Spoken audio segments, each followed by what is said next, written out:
enorme. Bueno, vamos a meternos ahora con un caso tremendo, realmente es la historia de Nerina. Nerina es una sobreviviente de un abuso en grupo, amigos de ella, gente que ella creía por lo menos que eran sus amigos. En ese momento varios de ellos eran menores.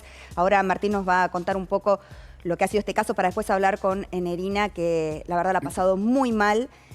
Un proceso muy largo judicial, ¿no? En el que ha sido revictimizada muchas veces. Exactamente, 5 años duró este proceso judicial porque ella hizo la denuncia en el año 2021 y estamos hablando de 10 personas que tenían entre 17 y 18 años al momento en el que fueron todos juntos, una especie de casa quinta, estos 10 varones, junto a Nerina y otra amiga más, y en esa especie de fin de semana en la casa quinta, ese fin de semana que tenía que ser de recreación, entre amigos, porque Nerina era amiga de estos 10 hombres, es que la abusan sexualmente, un abuso como se conoce en manada, un abuso grupal, donde se encontró justicia en las últimas horas, porque 7 de los 10 acusados, que eran los 7 que tenían más de 18 años, fueron condenados y sentenciados a 7 años de prisión, aunque todavía no fueron a la cárcel porque están esperando que quede firme esa resolución. Sí, pero nunca hubo una detención, ¿no? Mientras tanto ella venía sufriendo mucho en un pueblo en donde era señalada, mirada. Tuvo que irse a estudiar a otro lado, por supuesto, y después queda un juicio que todavía está por hacerse en el fuero de responsabilidad penal juvenil, porque había 3 de los agresores que tenían 17 años. Entonces, al ser... Es un proceso distinto en el que es un proceso distinto y tiene que volver a contar lo mismo. Es tremendo. Sí. Tiene que volver a contar todo lo mismo. Tiene que volver a contar lo mismo. Tiene que haber algún recurso, o no, César, para que una víctima de algo semejante, que ahora la vamos a escuchar, no tenga que volver a atravesar por lo mismo. Cada individuo que está siendo procesado tiene su propio proceso, ¿entendés? Entonces, lamentablemente... La verdad que tiene una particularidad que no solamente eran amigos, había mucha confianza de Nerina para con estas 10 personas que estaban, estos 10 hombres que en el año 2017 estaban en esa casa quinta. Vale aclarar también que Nerina tenía 17 años al momento de su abuso. Muchas consecuencias emocionales y físicas también para Nerina, que nos está escuchando. ¿Cómo estás, Nerina? Bueno, primero entiendo que ha sido un proceso muy largo para vos. ¿Cómo te sentís hoy, después de esta primera condena? Y hablando de esto, ¿no? Públicamente, ¿cómo estás? Ay, hola, bueno, ahí a todos escuchaba el relato y es terrible escucharlo, bueno, eso que se esté diciendo, ¿no? Estar acá. La verdad es que, bueno, poder decirles que eso, que se hizo algo de justicia ayer, que falta mucho, un proceso que viene hace mucho tiempo, que viene siendo muy desgastante, muy hostil, muy revictimizante. Vamos a describir por qué, Nerina, porque hay muchos detalles acá que está buenísimo que los cuentes. Te costó mucho denunciar. Entiendo que un poco lo que te motivó fue la denuncia de Telma Fardín, ¿no? Hay que decirlo, eso te dio como un coraje extra, ¿no? Y posiblemente esto que estás haciendo vos ahora le dé ese coraje a tantas otras mujeres que te pueden estar escuchando, ¿no? ¿Cómo fue este proceso para vos? ¿Por qué te tuviste que ir de tu pueblo? ¿Por qué todo lo que te pasó después de haber sufrido algo semejante, no? Total, bueno, como ustedes lo mencionaban, ellos eran amigos míos. Entonces yo fui al cumpleaños de un amigo, era realmente mucha la confianza que teníamos.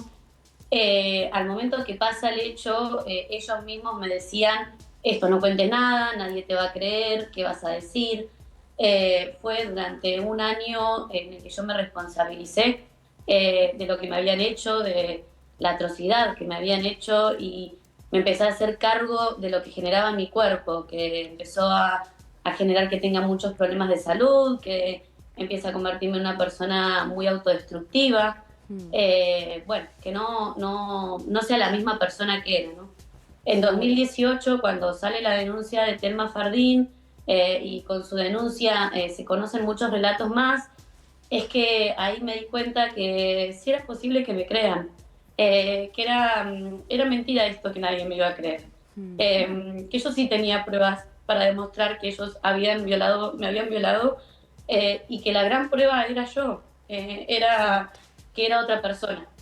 Y ahí inició un nuevo proceso porque, bueno, imagínense lo que fue denunciar a 10 personas en un pueblo de 10.000 habitantes. Claro. Y 10 personas que conocías mucho. todo... Tengo entendido que el nivel de confianza, que eso también entiendo, ¿no? Que es tan doloroso que esa gente que vos querías sea la que te lastimó, ¿no? Porque habían estado en tu fiesta de 15, habían estado con vos. Sí. Todos vecinos, la mayoría vecinos de mis papás, por eso es que justamente, bueno, tanto el contacto, o sea, mis papás tienen la casa acá, al frente la mamá de 2 de los imputados, al lado vive la abuela de uno de los imputados, bueno, es mucho el contacto.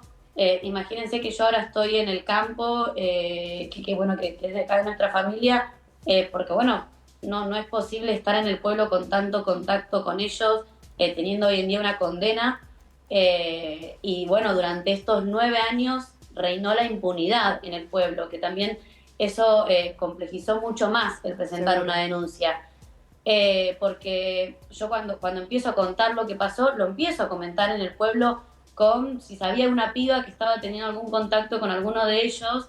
Yo le decía como, che, tiene cuidado con este pibe, que es un violador, a mí me hicieron esto. Ellos ya sabían que yo estaba empezando a hablar, entonces empezaron a hostigarme, a amenazarme, me mandaron mensajes, uno intentó hablarle a mi mamá. Llegamos al punto de que si yo iba a un lugar con alguno de mis amigos, uno llegó a golpear la ventana del auto donde yo estaba, como ahí hostigándome. Ellos todo el tiempo me decían, no denuncies. En estos mensajes que se comunicaban era, bueno, ¿qué te pensás que no nos hizo mal lo que te pasó? Hay uno que, no, o sea, es realmente... Increíble. Aberrante y un nivel de impunidad que bueno, que reinó hasta ayer. Durante 9 años ese nivel de impunidad los avaló y hizo que exista el pacto de silencio que aún existe. Que los protegía, ¿no? Fue clave el testimonio de tu amiga, ¿no, Nerina? Que desde afuera intentaba ayudarte, estabas encerrada en ese cuarto con todos esos hombres y no la dejaban entrar, y fue clave ese testimonio, ¿no? Sí, fundamental para dar vuelta a esa situación, porque al pasar tanto tiempo, Mariana, no hay una prueba que vos podés decir, bueno, no hay una prueba física, no hay prueba, hay rastros psicológicos. Muchos, porque claro, para Nerina ha sido muy dura todos estos años, ¿no? Tenés muchos problemas de salud, tenés problemas emocionales, me imagino la dificultad también para volver a confiar, ¿no? Porque esto te pasó con gente que querías, o sea, es muy difícil. Total, Mariana, yo le decía al juez, bueno, mi declaración en juicio duró 2 horas y ahora estamos, bueno, pidiéndole al Tribunal del Foro de Responsabilidad Penal Juvenil que utilice la grabación de mi declaración en el juicio de menores, porque es una revictimización que yo vuelvo a declarar. Todo lo mismo, no, es tremendo realmente. ¿Y qué te dijeron? ¿Se puede hacer eso o te lo han negado? Por ahora es como que dejan muy a la nebulosa, por eso es que seguimos insistiendo, porque el tribunal lo que dice eventualmente podría ser usado, pero no nos garantizan que yo no voy a tener que declarar cuando, como les digo, yo declaré en investigación penal preparatoria 4 veces, me periciaron durante 4 horas. No hay nada más que agregar, no. Desde lo técnico, entiendo, Nerina, que sí, cuando pero es cruel. No, lo sé, digo, nada más para explicarlo, a vos te hicieron preguntas cuando declaraste en el juicio, los abogados defensores. Sí. Claro. ¿Por qué la justicia lo hace? Es importante. Para que los abogados defensores de los nuevos imputados también puedan preguntarle. Es por eso. Yo sé que es horrible. Pero un hecho que está aprobado. Yo sé que es horrible, es simplemente la cuestión técnica que aclaro de cómo funciona. Pues si no pueden pedir la nulidad. Te quiero aclarar una cosa, es que ellos se mantienen conjuntamente los 10 con la misma defensa. Entonces son las mismas preguntas. Son la misma defensa, la misma estrategia, la misma prueba, los mismos testigos. Realmente es el mismo juicio en la responsabilidad penal juvenil, que nosotros comprendemos muy bien que tiene que garantizarse todas las garantías procesales que les toca a los imputados. Pero también tiene que haber una protección hacia mi persona, tiene que haber una perspectiva de género que hoy agradecemos que el tribunal ayer haya sentenciado con perspectiva de género. Porque debería existir alguna forma en sienta... que ellos puedan en todo caso hacer las preguntas por escrito y que tus abogados las puedan responder por escrito, alguna figura. Ahora yo, Nerina, lo que te quería preguntar es, en este tiempo, en estos años, ¿nunca nadie de ellos ni su familia se disculpó, se acercó a vos? No, al contrario, durante estos 9 años puedo contártelo con los dedos de una mano, la gente del pueblo que a mí me acompañó y me creyó. O sea, realmente durante 9 años el comentario del pueblo era: yo los conozco y son de familia de bien, y la puta esta algo habrá hecho. En palabras textuales. Algo no, habrá hecho. No estoy exagerando, palabras textuales, la puta esta algo habrá hecho. ¿Cuánto tenemos que aprender? Insoportable. ¿Cuánto tenemos que aprender, Dios mío? Es tremendo, realmente. Es tremendo esto que vos decís, que ellos mismos se victimizaban, ¿no? De lo que habían hecho ellos mismos. Nosotros también sufrimos. Eso es lo que le decían. Total. Terrible. Pero ellos y en sus aparte, últimas palabras, con torpeza, ¿no? Porque estaban reconociendo el hecho fácticamente. O sea, es increíble que hayas Es que tenido... no lo ven como una violación. Eso es Es lo tremendo. tremendo. Es que ni siquiera lo perciben, ni sus propias familias lo han percibido de esa manera, ¿no? Es tremendo.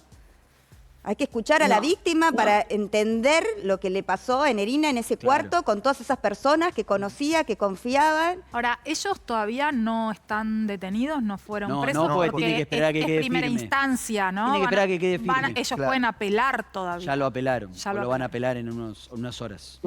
Yo te tengo que felicitar, Nerina, por tu valentía, porque la verdad que sé lo que leí, todo lo que has atravesado estos años y ha sido muy fuerte y creo que empieza una nueva etapa para vos. Y en una de las cosas que leí, que declaraste en alguna nota, hablas de reparación, ¿no? De lo importante que hacer justicia sería una condena para quienes hicieron esto, pero que también hace falta una reparación. ¿En qué consiste esa reparación? ¿Cómo se repara algo así? Yo creo,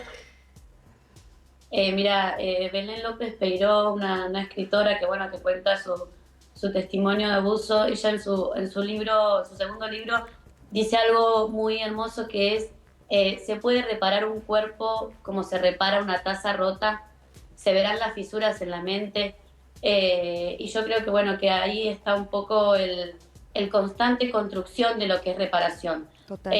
Para mí, reparación es que mi sobrina se críe en una familia que esto se habla. Reparación es que el pueblo sepa que en los pueblos hay violadores y que se tengan que hacer cargo de sus violadores y que se tengan que hacer cargo que durante 9 años a mí me dieron la espalda y los cubrieron a ellos, que fui yo la que tuvo que rehacer su vida en otro lado, fui yo la que fue cuestionada por estar estudiando abogacía, por estar teniendo una pareja, por vivir, por estar viva. Entonces, yo creo que la reparación se sigue construyendo, y reparación también es los mensajes que estoy recibiendo de pibas diciéndome que esto las motiva a hablar, que ellas me creyeron, que gracias por la fortaleza que pude tener durante todos estos años. Reparación es que yo pueda decir que soy una sobreviviente, porque una sobrevive a esto. Exacto. Y sobrevive gracias a las redes, porque también no sobrevive sola, sobrevive a las redes de gracias a la gente contención que nos cree, a la contención, a los profesionales de la salud, a las áreas estatales que acompañan. En mi caso, yo, por ejemplo, tuve lo que fue el área de asistencia a la víctima del gobierno de la provincia que me acompañó.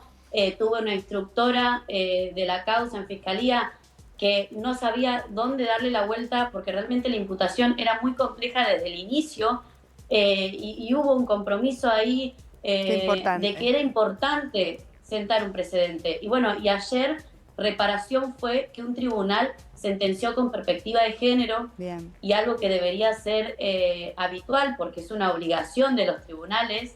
Es algo que no es habitual, así que Ojalá se sí. celebra y se celebra. Ojalá sea lo mismo en el próximo proceso que tenés que enfrentar. Nerina, te acompañamos, te felicito en lo personal, te abrazo fuerte, y que esto sea también una inspiración para tantas otras chicas que están necesitando justicia y hablar de lo que les pasó y sacárselo de adentro y sanar.